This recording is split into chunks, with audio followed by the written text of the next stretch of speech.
Hello everyone, welcome to my channel Chemistry Zone by Silky Agrawal. Today's topic is cardiovascular drugs and its classification, which is taken from Medicinal Chemistry MSc 4th semester. First of all, we will discuss synopsis in which we will study about cardiovascular drugs, classification of cardiovascular drugs, which is of following types. First are cardiac glycosides, anti-anginal drugs, calcium channel blockers, beta adrenergic blocking agent, vasodilators, antiarrhythmic agent, then conclusion and reference. Cardiovascular drugs. Cardiovascular drugs are group of drugs which have major action on the heart or blood vessels or those used for cardiovascular disorders so that they check the total output of the heart as well as the distribution of blood to certain parts of the circulatory system.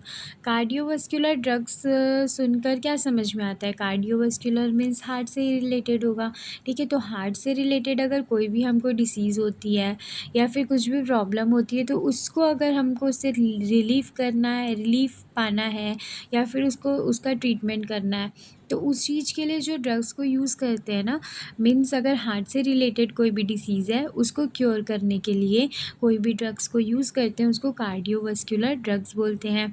और cardiovascular drugs क्या होता है? एक group of drugs होता है जिसका बहुत ज़्यादा मेजर एक्शन होता है हार्ट में और ब्लड वेसल्स में, ठीक है। हार्ट है और ब्लड वेसल्स है, दोनों में उसका बहुत मेजर एक्शन होता है और इसको यूज़ करते हैं कार्डियोवास्कुलर डिसऑर्डर्स के लिए। जैसे कि मैंने पहले बोला कि कार्डियोवास्कुलर डिसऑर्डर मीन्स क्या हो गया कि हार्ट में जो भी हमको डिसीज़ हो रही है या फिर हार्ट में कोई भी प्रॉब्लम हो रही है तो उस चीज़ के लिए कार्डियोवास्कुलर ड्रग्स को यूज़ किया जाता है। और ये क्या बताता है, जो हमारे बॉडी में क्या होता है, ह्यूमन बॉडी में जो डिस्ट्रीब्यूशन होता है ब्लड का सर्टेन पार्ट्स में, सर्कुलेटरी सिस्टम के हर एक पार्ट में जो डिस्ट्रीब्यूशन होता है ब्लड का उसके बारे में बताता है और उसका टोटल आउटपुट कि वो कैसे हो रहा है, वो सही से हो रहा है कि नहीं हो रहा है, इस चीज़ के लिए भी क्या करते हैं, कार्डियोवास्कुलर ड्रग्स को यूज़ करते हैं। जैसे अगर वो सही से नहीं होता है तो उसको सही करवाने के लिए कार्डियोवास्कुलर ड्रग्स का यूज़ करते हैं। तो ओवरऑल ये बोल सकते हैं इंट्रोडक्शन में कि कार्डियोवास्कुलर ड्रग्स होता क्या है। तो कार्डियोवास्कुलर ड्रग्स क्या होता है कि ऐसे ड्रग्स जिसको यूज़ करते हैं हार्ट रिलेटेड प्रॉब्लम को सॉल्व करने के लिए या फिर उसके ट्रीटमेंट के लिए, उसको कार्डियोवास्कुलर ड्रग्स कहा जाता है। Classification of cardiovascular drugs. Cardiovascular drugs are classified into following types. अब cardiovascular drugs है वो क्या है, classified है बहुत सारे types में। फर्स्ट है cardiac glycosides, सेकेंड है एंटी एंजिनल ड्रग्स, थर्ड है कैल्शियम चैनल ब्लॉकर्स, फोर्थ है beta adrenergic blocking agent, fifth है वेसोडाइलेटर्स और सिक्स्थ है एंटी एरिथमिक एजेंट। मीन्स हमको कार्डियोवास्कुलर ड्रग्स को स्टडी तो करना है लेकिन वो क्लासीफाई किस किस कैटेगरी में होते हैं, तो वो 6 कैटेगरी में क्लासीफाइड होते हैं जिसको आगे हम स्टडी करेंगे। कार्डियक ग्लाइकोसाइड्स, तो क्लासिफिकेशन जो है कार्डियोवास्कुलर ड्रग्स का उसमें सबसे फर्स्ट क्लासिफिकेशन जो है वो है cardiac glycosides. Cardiac glycosides are an important class of naturally occurring drugs whose action include both toxic effect and cardiotonic effect. Cardiac glycosides क्या होता है, एक इम्पॉर्टेंट क्लास होता है नेचुरली अकरिंग ड्रग्स का। मीन्स क्या होता है कि ये कार्डियक ग्लाइकोसाइड्स क्या होता है, हमको नेचुरली मिलता है और इसके एक्शंस जो होते हैं वो दोनों टाइप से होते हैं, वो टॉक्सिक भी हो सकते हैं और कार्डियोटोनिक इफेक्ट भी हो सकते हैं। The cardiotonic effect is used in the treatment of congestive heart failure and edema. Cardiotonic effect जो रहता है वो यूज़फुल होता है कॉन्जेस्टिव हार्ट फेलियर और एडिमा के ट्रीटमेंट के लिए, ठीक है। एडिमा क्या होता है, तो जब नॉर्मली क्या होता है स्वेलिंग हो जाता है, बहुत ज़्यादा लेग में स्वेलिंग हो जाता है ना, उसी को बोलते हैं एडिमा बोलते हैं। फिर नेक्स्ट है cardiac glycosides can be obtained from both plant like digitalis and strophanthus and certain animals that is poisonous toad। Cardiac glycosides क्या होता है, हमको नेचुरली अगर होता है, मीन्स वो क्या मिलता है, हमको नेचुरली मिलता है, ठीक है। तो कार्डियक ग्लाइकोसाइड्स किससे ऑब्टेन्ड होता है, प्लांट से भी होता है और एनिमल से भी। तो प्लांट्स के यहाँ पे एग्जांपल दिए हुए डिजिटेलिस एंड स्ट्रोफैंथस और एनिमल के एग्जांपल में आएगा पॉइजनस टोड। फिर नेक्स्ट है cardiac glycosides have been used as medicinals as well as poisonous.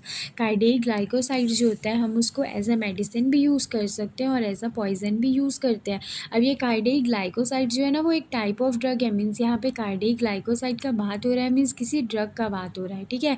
तो इसलिए यहाँ पे क्या बोल रहा है, इस ड्रग को हम एज अ मेडिसिन भी यूज़ कर सकते हैं, एज अ पॉइजन भी यूज़ कर सकते हैं। Cardiac glycosides consist of a carbohydrate or sugar component and a steroid component. The steroid part is usually known as the genin और ए ग्लाइकॉन। कार्डियक ग्लाइकोसाइड जो है वो किससे कंसिस्ट होता है, मीन्स ये ड्रग जो है वो किससे कंसिस्ट होता है, कार्बोहाइड्रेट से या फिर शुगर कंपोनेंट से और स्टेरॉइड कंपोनेंट से। कार्बोहाइड्रेट और शुगर तो एक ही हो गया, और स्टेरॉइड कंपोनेंट से।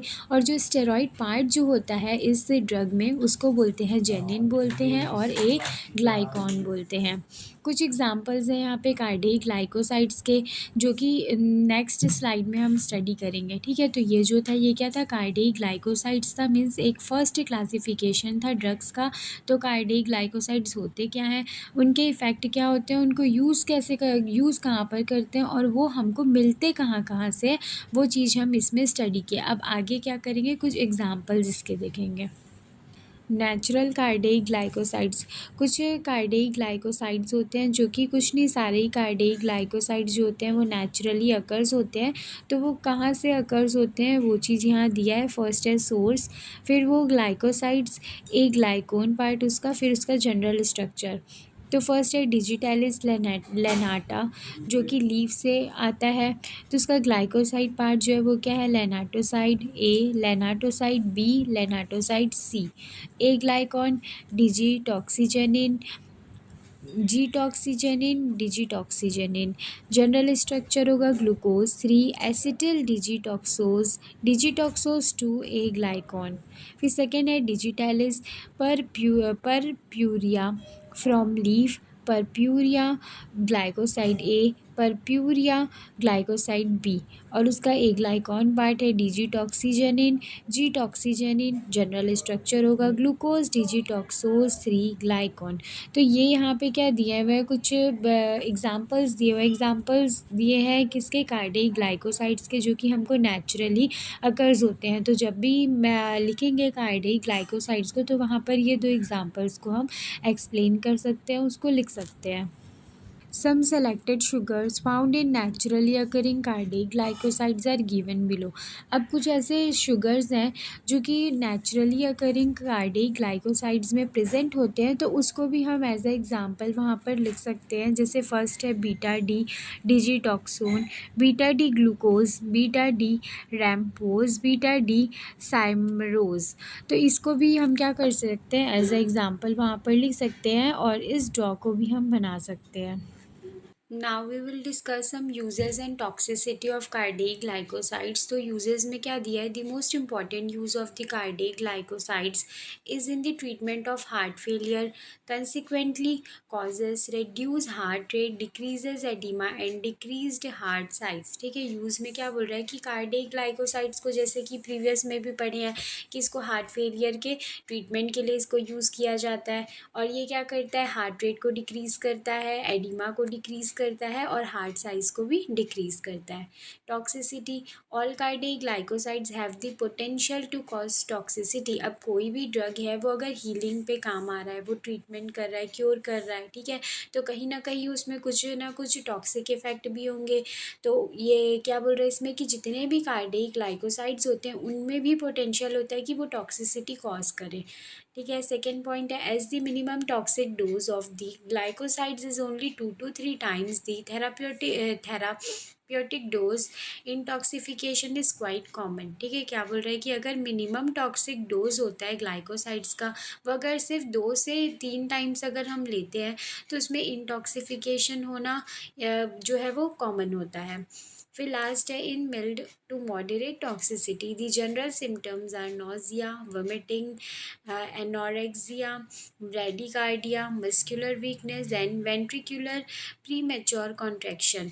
और इसमें इफेक्ट बोल रहे हैं जनरल सिम्टम्स क्या होते हैं कार्डियक ग्लाइकोसाइड के टॉक्सिसिटी के मीन्स अगर हमको जानना है कि कार्डियक ग्लाइकोसाइड हमारी बॉडी के लिए हार्मफुल है मतलब कैसे वो टॉक्सिक इफेक्ट को क्रिएट कर रहा है तो उसके सिम्टम्स क्या होते हैं नोजिया, वोमिटिंग, मस्कुलर वीकनेस, ये सारे क्या होते हैं ये कार्डियक ग्लाइकोसाइड्स के टॉक्सिसिटी के सिम्टम्स होते हैं।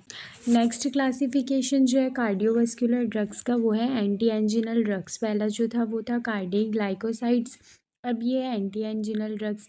Angina pectoris is a sudden severe pain originating in the chest, often radiating to the left shoulder and down the left arm.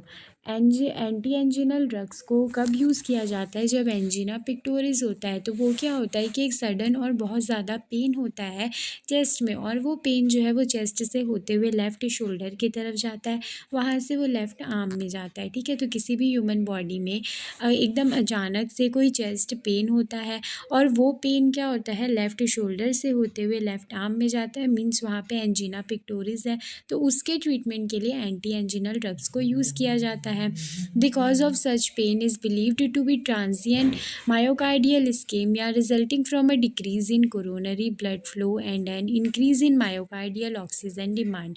फिर क्या बोल रहा है कि इस रीज़न क्या होता है एंजिना पिक्टोरिस के होने का, तो कोरोनरी ब्लड फ्लो जो है वो डिक्रीज़ होता है और मायोकार्डियल ऑक्सीजन डिमांड जो है इंक्रीज़ होता है, तो इनके होने के कारण ये एंजिना पिक्टोरिस जो है वो होता है। The organic nitrates and nitrites have the treatment of acute angina pain over the last 100 years.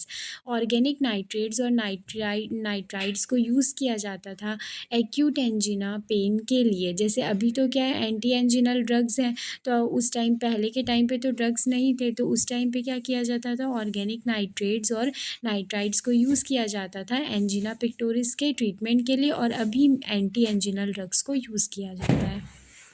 Some examples of anti anginal drugs, तो यहाँ पे कुछ एंटी एंजिनल ड्रग्स के एग्जाम्पल दिए हैं। एग्जाम्पल इन द सेंस जो वाइडली यूज़ होते हैं, बहुत ज़्यादा यूज़ जो होते हैं एंटी एंजिनल ड्रग्स उनके नाम है। तो फर्स्ट जो है वो एमिल नाइट्राइड, इसका स्ट्रक्चर भी यहाँ पे दिया है। फिर सेकेंड यहाँ पे है नाइट्रोग्लाइसरीन एंड फिर थर्ड है आइसोसॉर्बाइट डाइनाइट्रेट। तो ये तीन एग्जाम्पल जो है वो सफिशिएंट रहेंगे अगर एंटी एंजिनल ड्रग्स को वहाँ पे रिप्रेजेंट करना है, लाइक कौन से एंटी एंजिनल ड्रग्स जो हैं वो ज़्यादा यूज़ होते हैं उस टाइम पे ये तीनों के नाम को रिप्रेजेंट कर सकते हैं।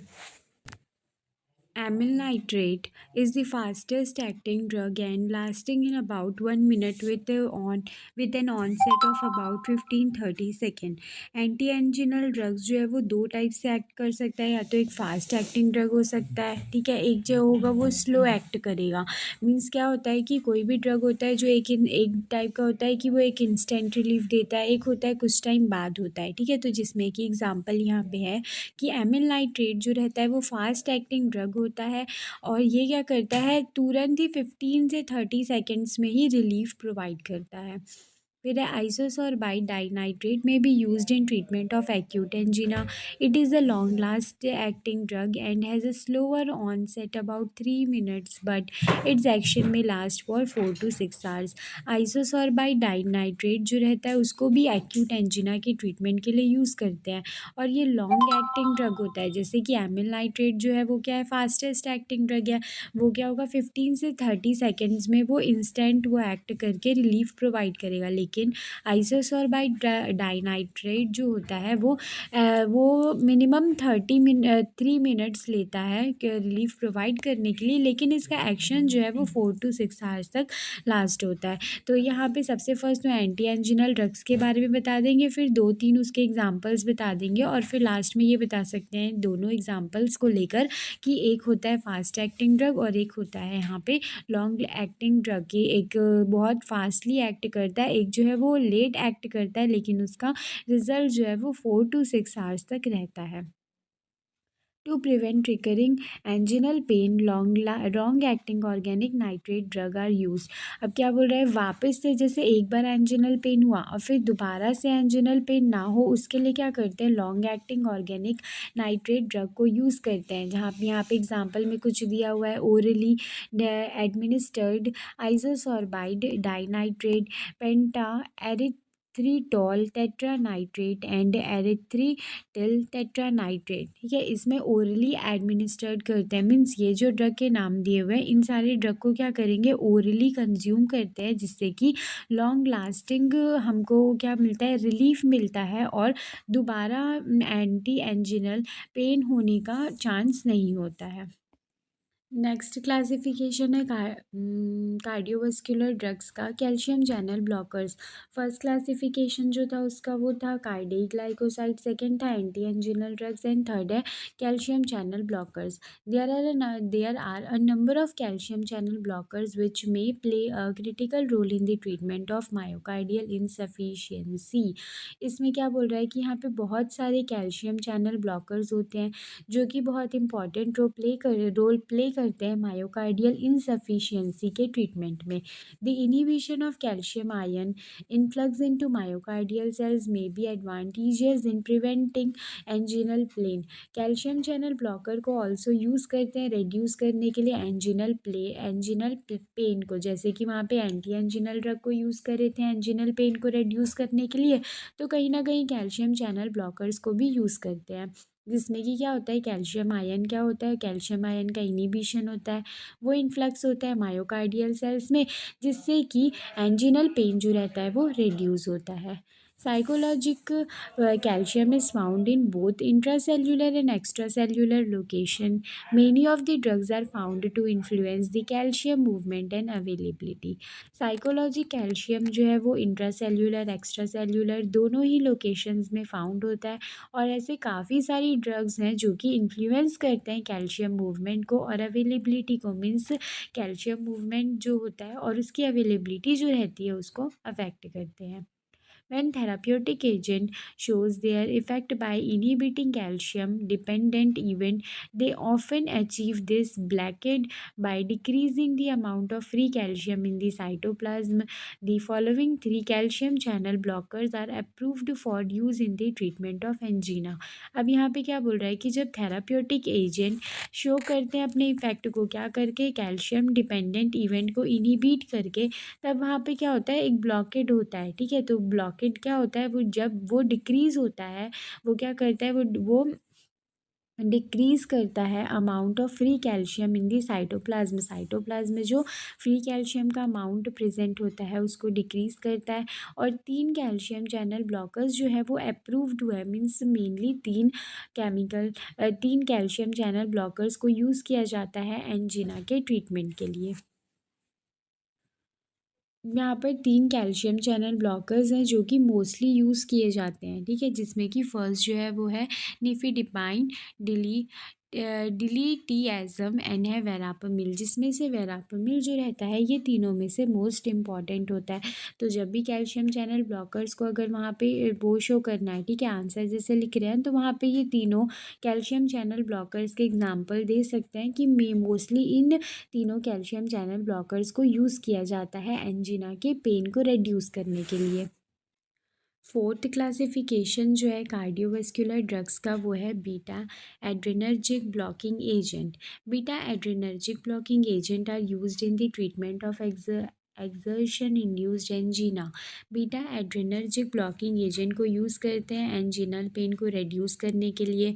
Although this drugs may be used alone, they are often used in combination therapy with nitrates, calcium channel blocker और बोथ। ठीक है, क्या बोल रहा है कि बीटा एड्रेनर्जिक ब्लॉकिंग एजेंट जो रहता है, मीन्स ये जो ड्रग्स होते हैं इनको अलोन भी यूज़ कर सकते हैं और इनको कॉम्बिनेशन थेरेपी में भी यूज़ कर सकते हैं, और कॉम्बिनेशन में आएगा नाइट्रेट्स के साथ या फिर कैल्शियम चैनल ब्लॉकर्स के साथ या फिर दोनों के साथ।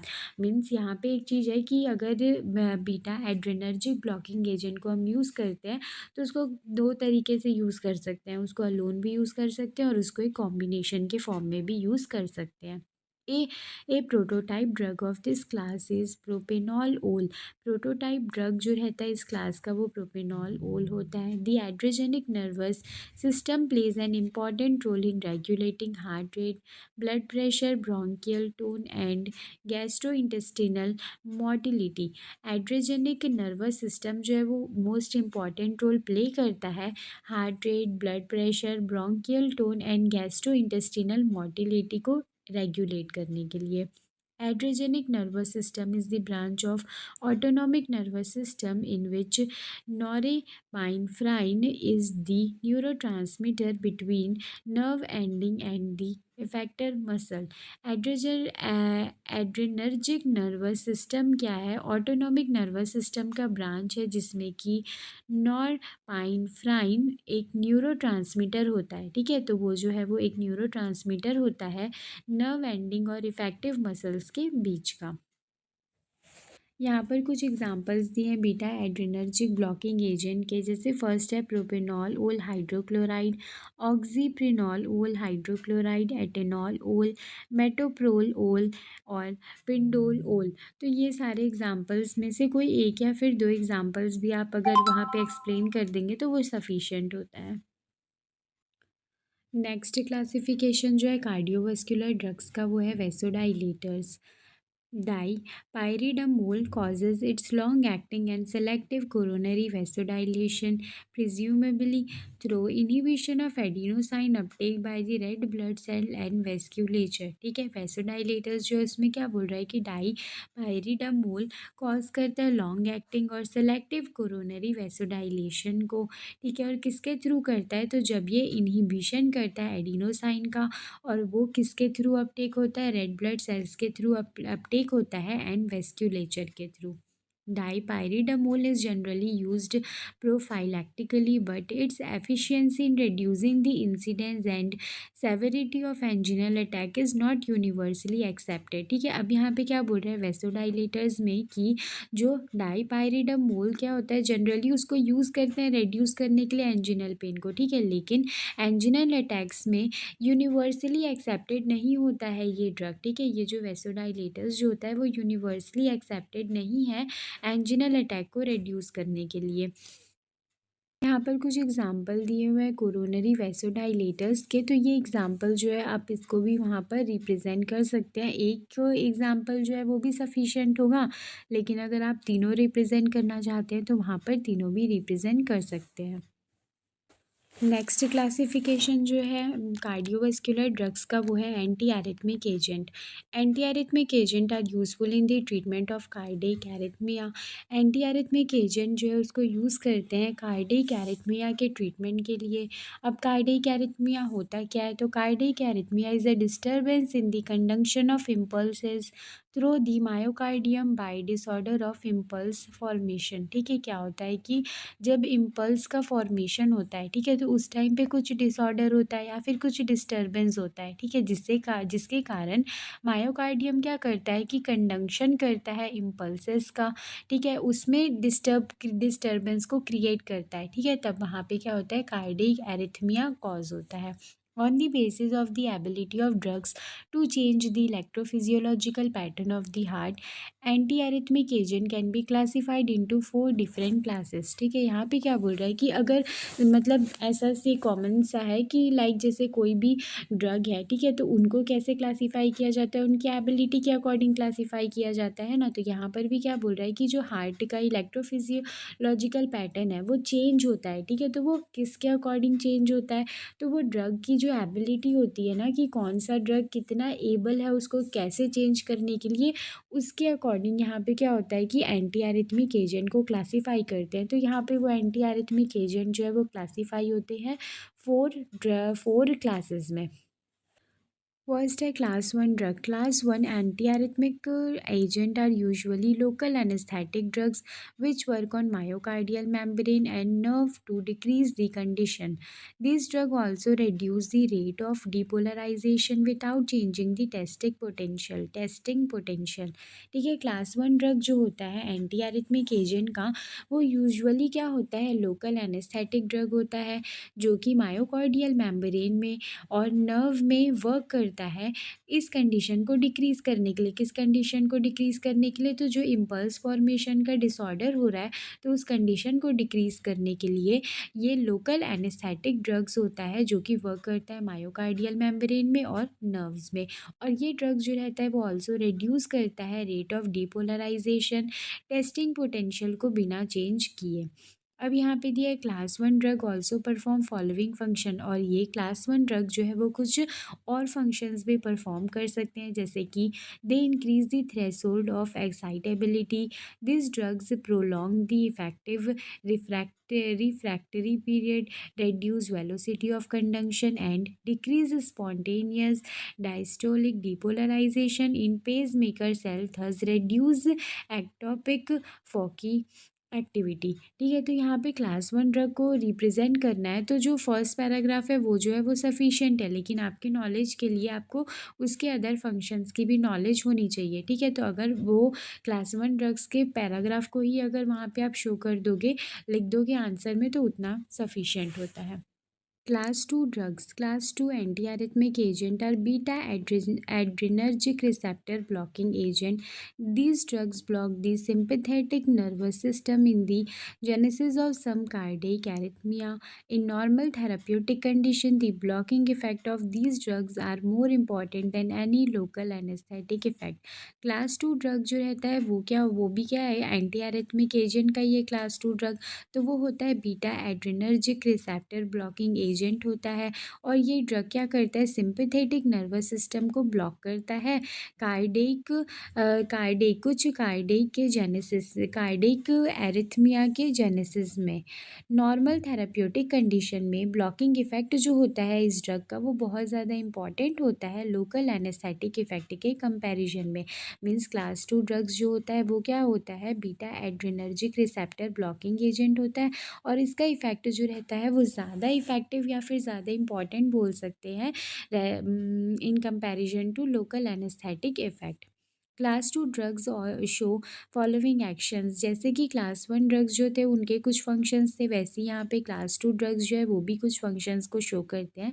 फर्स्ट है, दे depress एड्रेनर्जिकली enhanced phase for depolarization through beta receptor blockade. These drugs decrease neurologically induced automatically at normal therapeutic doses. At higher doses, these drugs cause excitability.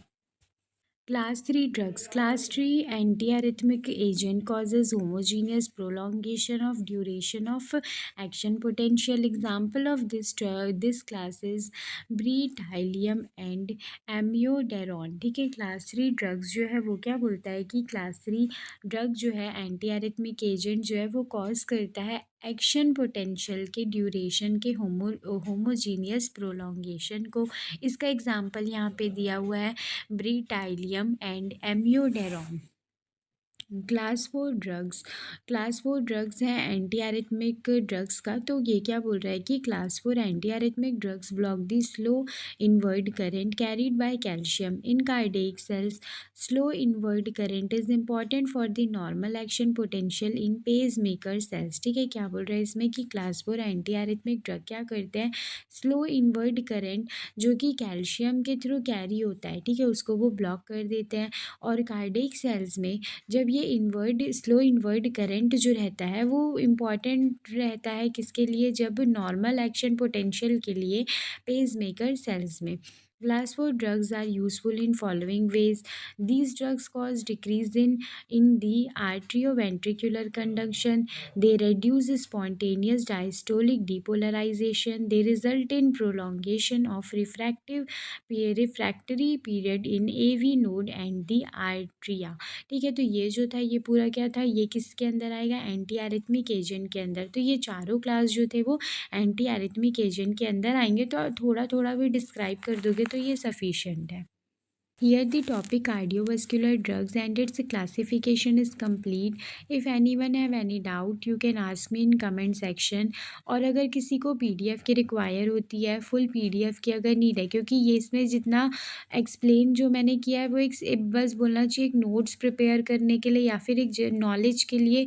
बाकी अगर इसका पूरा डिटेल चाहिए, पूरा पीडीएफ, तो मुझे आप मेरे मेल में मैसेज कर सकते हैं। तो आपको मेरा मेल ना डिस्क्रिप्शन बॉक्स में मिल जाएगा, जिसमें आप इसकी फुल पीडीएफ भी वहाँ से ले सकते हैं मैसेज करके। और अगर कोई डाउट होता है या फिर आगे कोई वीडियो बनाने के लिए अगर सजेशन देना चाहते हैं तो मेल में कर सकते हैं या फिर कमेंट बॉक्स में ही कमेंट करके सजेस्ट कर सकते हैं।